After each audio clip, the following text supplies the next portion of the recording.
you're going to be for your entire life unable to understand what it actually takes in order to create human order. I mean, the various people have noticed that that many of the European leaders are unmarried and don't have children, and the situation in which young people don't learn how to they don't learn how to govern. They don't learn how to be a king and a queen in their own homes. They don't know how to govern a family. They don't know how to hold it together, despite the incredible pain and difficulties that often takes place between men and women, and children are they're sometimes fun, but they're sometimes incredibly difficult, incredibly painful to raise.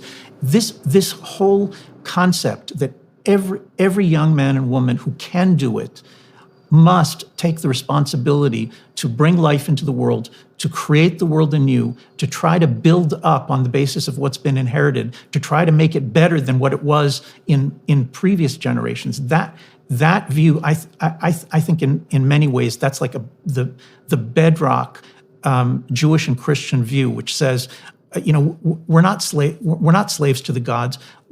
We're partners in creating this world, but that means we have an obligation to do the act of creation. And the most fundamental act of creation is creating a family.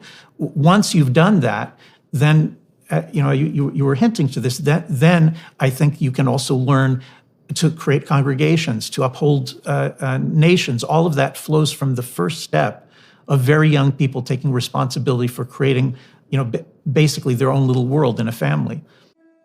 Well, there is no more profound responsibility than that. And so it's an initiation into profound responsibility. I mean, one of the things that happens to a parent and I think it's very difficult for this to happen if you don't become a parent, is that once you're a parent, there is definitely someone in your life who's more important than you are.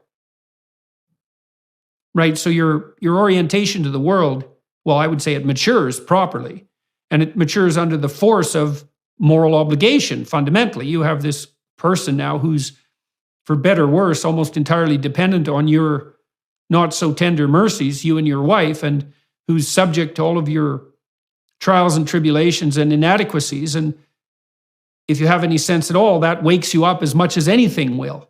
And without that, I think it's very difficult to shed the constraints of hedonistic adolescence. It's not good for people. It's not good for people. If go ahead. Yeah, no, I think that's exactly true. I think as you said, you can't in a lot of ways you can't actually mature until you've created and are the government of a household. And the alternative that sort of mainstream liberalism gives us, this view that when you reach 18 or 20 years old, you're a rational individual, and now you can do whatever you want. And usually doing whatever you want. We can see in young people that doing whatever you want means that they get too scared to get married. They get too scared to have children. Even I'm talking about something that even affects Orthodox religious communities. You can see it very, very clearly that they look at these responsibilities as a kind of with terrible fear, as though it's like an enslavement, something they need to spend another 5 years and another 10 years and another 5 years, get more degrees. They need to keep preparing in order to be ready to do it, and that's the opposite of the traditional view that says take the responsibility and then live up to it. You'll grow by living up to it. You'll become a complete person. As the rabbis say, you complete yourself by taking the responsibility of marriage and children. And the alternative is adolescence that's extended forever. What you think that when you're 35 years old and now you're going to start looking to get married, it's going to be easier to get married. You'll actually be more capable of it than you were when you were 23. I don't think that's true at all. I think what you learn during those extra 10 or 15 years of adolescence is to just care for yourself instead of to learn how to create something, to learn how to command something. That idea also highlights, in some sense, both the practical necessity and the inevitability of faith or the lack thereof. I mean, many things in your life you have to throw yourself into without first knowing that you can do it. And I don't mean to do that in an impulsive and foolish manner, like heedless of all risks. I mean that when you get married, you don't know if it's going to work. And in some sense, that's even a foolish question, because the issue is that when you decide to get married, it's the first and foremost decision among 50,000 decisions that are going to determine whether or not you can stay married. And you can boil that down to a question like, did I marry the right person? And the answer to that is always no. And they didn't marry the right person either. And because neither of you are the right person in your current unbelievably flawed condition. And so, but you throw yourself into it thinking that having faith that you can manage it, and also having faith that the alternative, that no matter how dismal the reality, the alternative is likely to be far worse. And I would say the same thing is true on the child rearing front, which is, as you pointed out, it's difficult. It isn't obvious that you're prepared or that extra preparation is really going to help you. But what's the alternative to the difficulty? One of the things I love about the story of Abraham, one of the things I think that makes it such a profound story, is that Abraham is really characterized by quite the protracted adolescence according to the beginning of the story. He's quite old when God finally convinces him to get the hell out of his tent and to get out there in the world. And God in that story is definitely manifests himself as the call to adventure, even to the pathologically underdeveloped, the call to adventure. And of course, Abraham just steps into any number of catastrophes as soon as he leaves the confines of his tent and his father's home.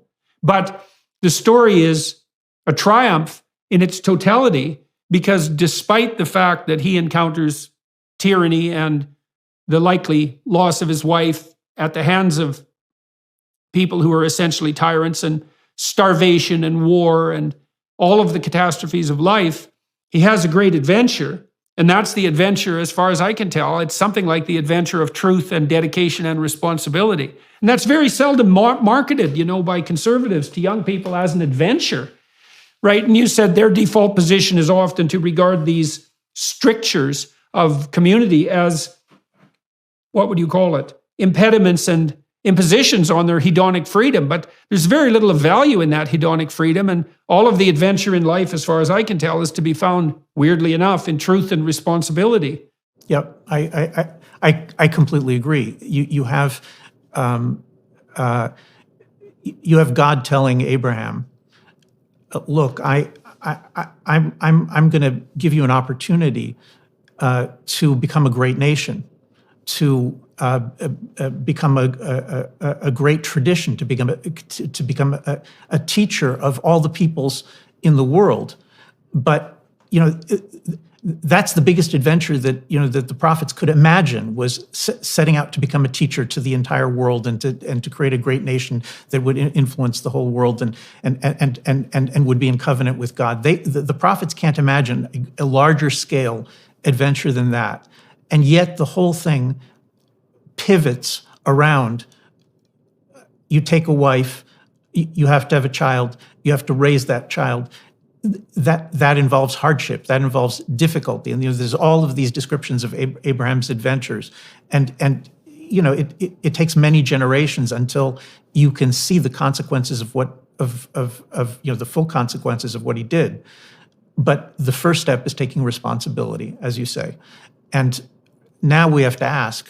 Now we're talking about tens of millions of young people and not so young people who are beginning to realize that that a career, meaning like your place within the corporate economy, which cubicle, getting to that corner office, that's nowhere near the adventure of creating a family, which is creating a little nation, which then has the opportunity to grow if you do it right.